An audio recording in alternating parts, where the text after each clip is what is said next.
Menda qiz. Voy, qanday baxtlisiz aka. Yuqsin iloyim.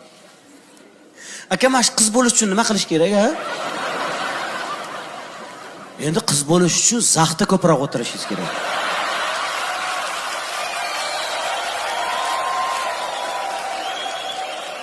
Qovurilgan yog'li ovqatlar yemang. Pistovadan vobshe chaqmaydi, sizga mumkin emas. Keyin yog'siz qattiq ichib yuring. Diyetani mahkam ushlash kerak. Keyin uxlashdan oldin oyog'ingizni muzday vanna qilib yoting-da. O'zi sog'ligingiz oshib og'zingizdan suv keladi-da.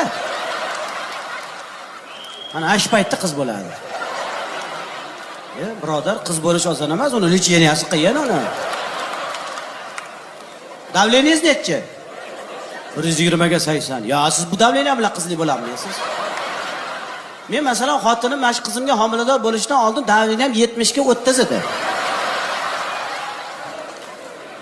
Ozgina o'tirasan mayli, boshim aylanyapti-da.